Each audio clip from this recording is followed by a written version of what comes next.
In a small and remote town, there is a scary story that has become the belief of the locals. This story is about a night walk that terrified several people and has become like a forbidden legend. Some people say that this walk is not just a simple route, but a way to another world. The first chapter, the beginning of the story. Arian, a 25-year-old from this city, decided to take a longer walk on a quiet summer night. He always loved night walks and believed that the silence of the night is a special peace he gives at night. The sky was full of stars and the moon was full, and as he left the old buildings of the city, he walked towards the forest that was near the city. When Arian reached the edge of the forest, sleepiness and deep darkness created apprehension in his heart, but he decided to feel the intimacy with nature. When he entered the forest, the sounds of birds and crabs slowly stopped and suddenly a deep silence reigned over the forest. He felt his breathing grow louder in the silence. Chapter 2, Shadows. By walking among the trees of Belendrauzi and shadowy, Arian remembered the local horror stories that said the woods surrounding the city were home to ghosts and wandering spirits. He ignored these legends and said to himself, "It's just a story." About half an hour later, when he was deep in the forest, he suddenly saw a shadow beside him. Arian looked around in horror, but he could see nothing but trees and their shadows. He tried to regain his composure and continue his steps. But he had a strange feeling, as if someone is looking at him. The third chapter, voice moaning. After a few minutes of walking, he suddenly heard a faint and familiar voice. A soft moan could be heard from far away. Arian stopped and looked around. A feeling of fear and worry flared up in his heart. He decided to go to the sound. As he got closer to the source of the voice, he realized it was a woman's voice. A woman was sitting among the trees and her eyes were fixed on the trees. He was wearing old white clothes, as if he was waiting for something. Arian cautiously moved closer and asked, "Are you okay? Do you need any help?" A woman with a stare. "I'm lost here. Help me, please," he said. But as soon as Arian got closer to her, she noticed that the woman's image suddenly faded and turned into a shadow. Chapter 4, Escape from the Truth. Arian ran away in panic. He had no explanation for what he had seen. His heart was beating violently and every corner of the forest was scary and terrifying for him. He was running when he suddenly fell down and sprained his leg. As he struggled to get up, he found himself strangely headed in a different direction. Nothing was familiar and there was no sign of the main road. Arian was breathing hard and felt that he was caught in the hands of an invisible force. Chapter 5, Lost in the dark. Trying to find his way, Arian decided to go back to where he saw the woman. He felt that there must be someone out there who could find answers to his questions. On the way, every time he looked around, he felt shadows moving. Twice more he heard her wail, but this time it was louder and closer.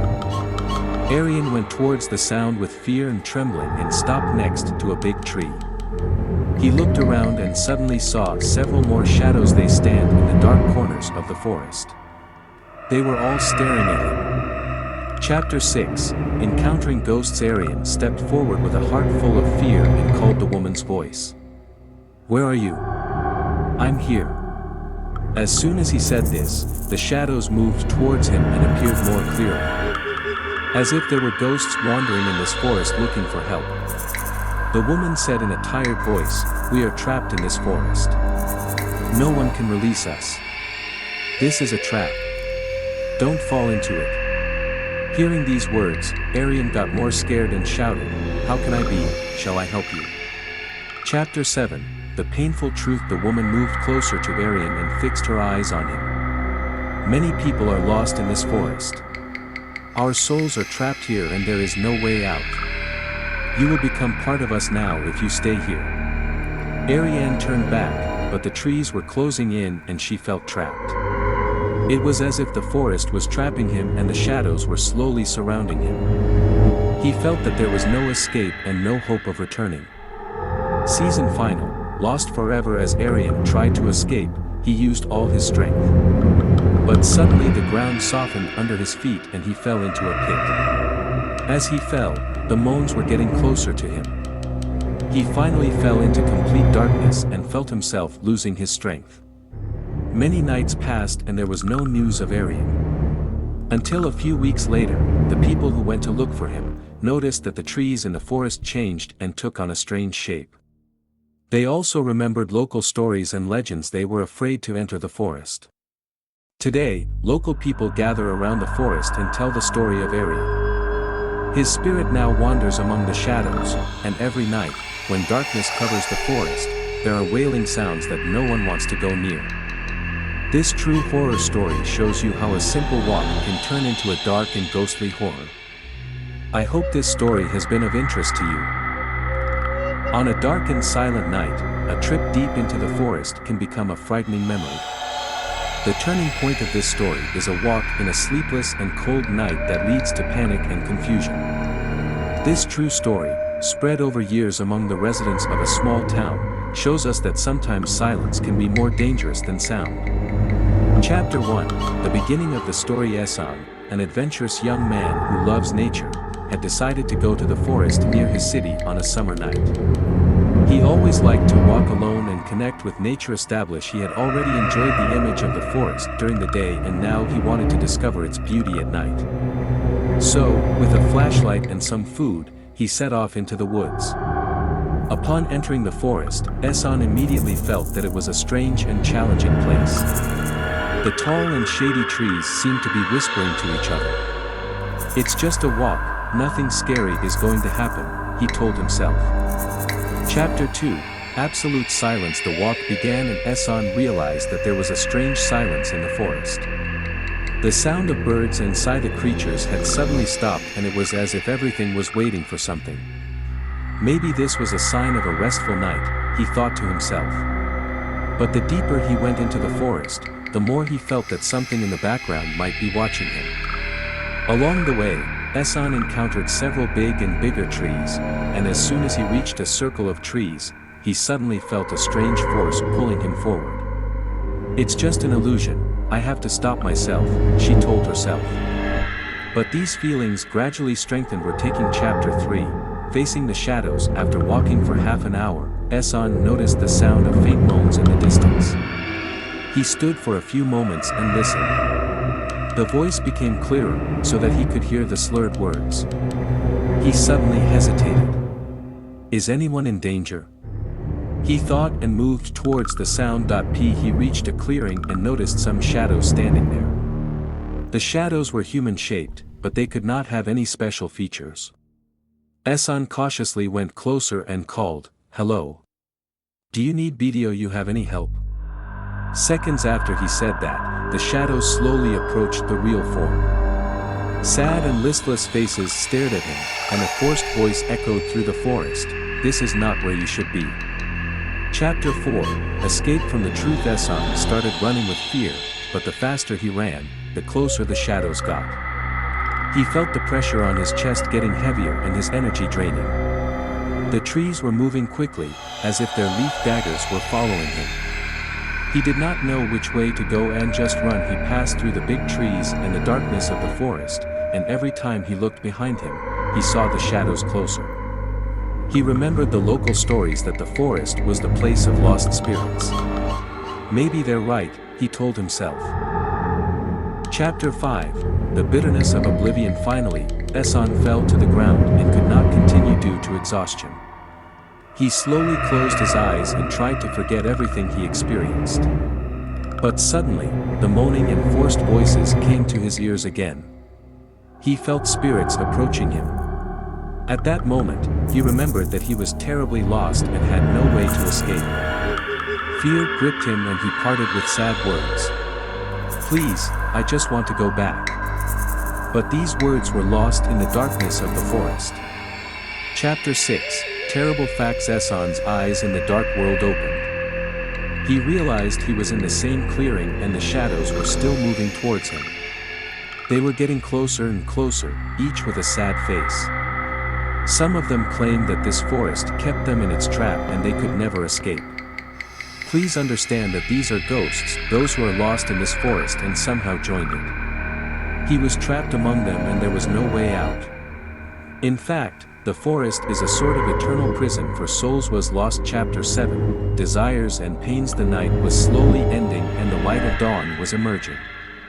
Sitting in that clearing, Ehsan asked the spirits to guide him to a way to escape. "If you want to come back alive, you must make a sacrifice," said one of the spirits in a soft voice. Ehsan hesitated. Sacrifice? Who or what should be sacrificed? But the spirit only pointed to the events before it and said, "This is a way of letting us go.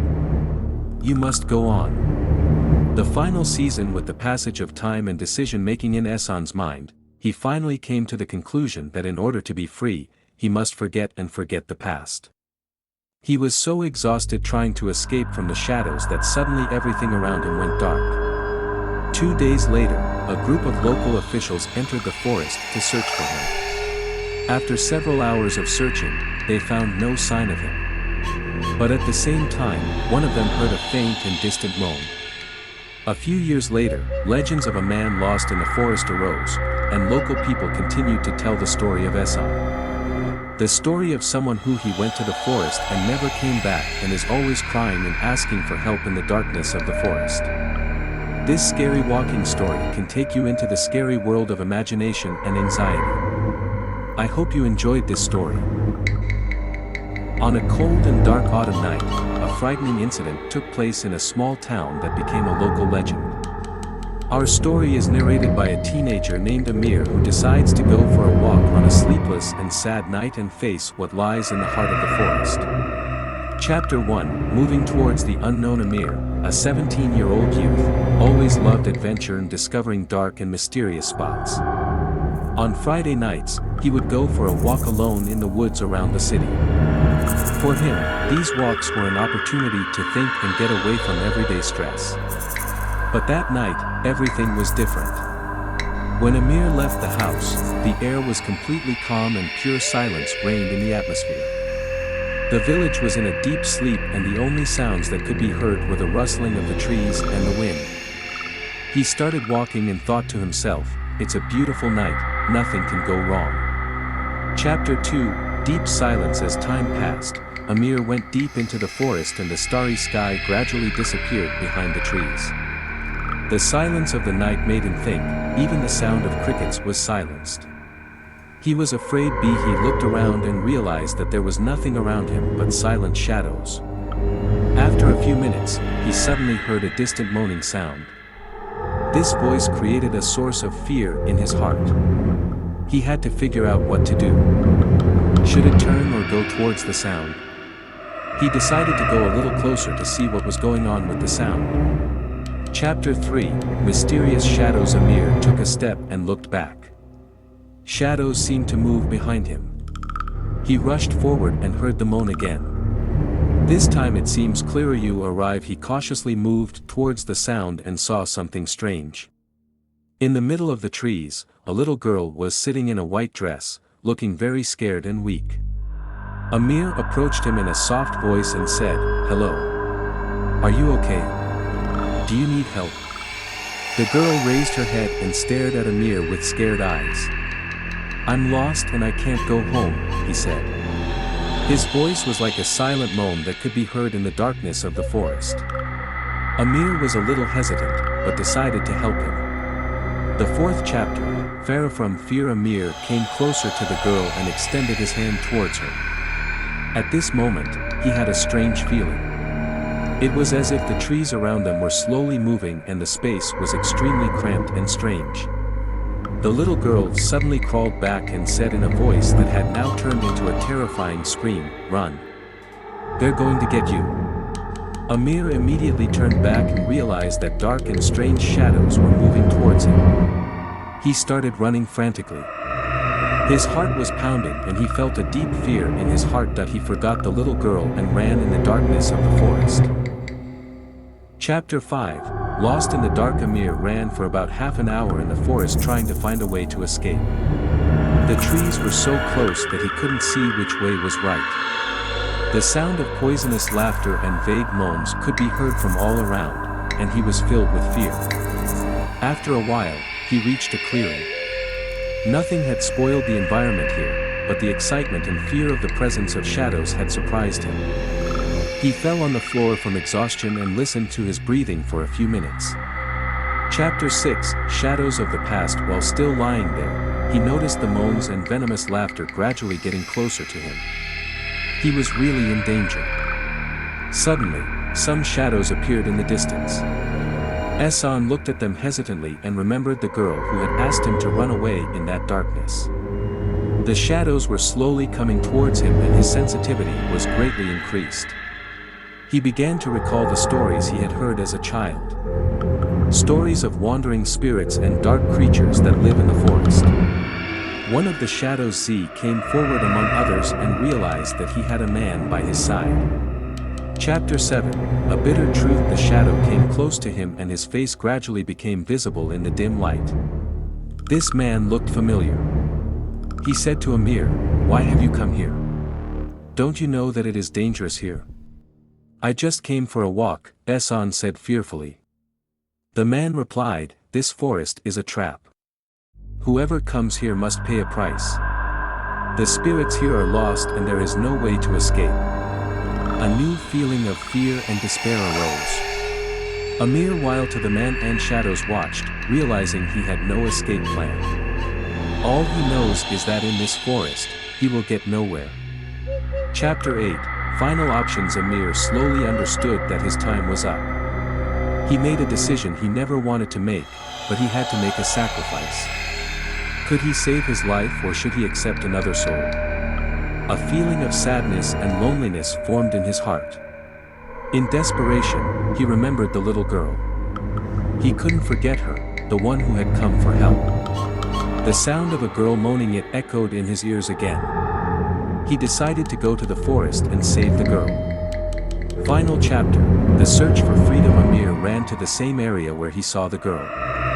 The more he ran, the more his moans became like the wind blowing around him. In the last moments, he finally reached the clearing, where he found the little girl. But he was just a shadow of the past and Amir had to pay his price in this land of terror. He gathered all his strength and shouted from the bottom of his heart, "I am not afraid. I will save you." But in the end, he realized that nothing in this forest is real. The shadows quickly approached them and dragged him into the dark world. Amir and the girl were inevitably lost in the dark world, where the voices of the spirits always echoed. Now, whenever someone steps into the forest of that city, the cries of Ehsan and the little girl can be heard, and their story has become one of the local legends. Anyone approaching that forest should remember that sometimes, walking in the dark can